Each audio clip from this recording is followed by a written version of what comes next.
नमस्कार मंडळी, स्वागत आहे तुमचं आमच्या चॅनलमध्ये। आवाज महामुंबईचा, शोध बातमीचा, कौल मनाचा।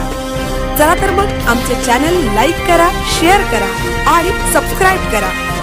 धन्यवाद। शिरगावजवळ रिक्षाकार अपघात, 5 जण जखमी।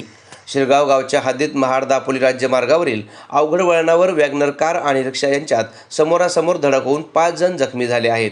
जखमीवर महाड ग्रामीण रुग्णालय येथे उपचार सुरू आहेत।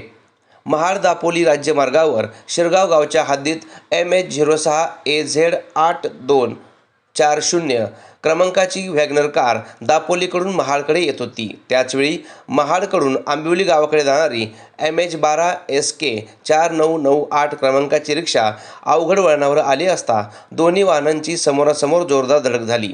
धडकेनंतर दोन्ही वाहने रस्त्याच्या कडेला जाऊन थांबली।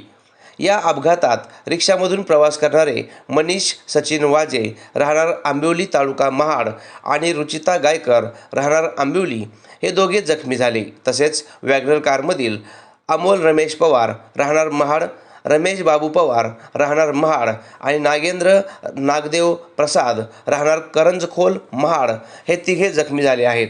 अपघातातील सर्व जखमींना तातडीने महाड ग्रामीण रुग्णालयात दाखल करण्यात आले असून त्यांच्यावर उपचार सुरू आहेत। या घटनेबाबत महाड शहर पोलीस स्टेशन अधिक तपास करीत आहे। आवाज महामुंबईचा चॅनलसाठी मिलिंद खार पाटील, महाड।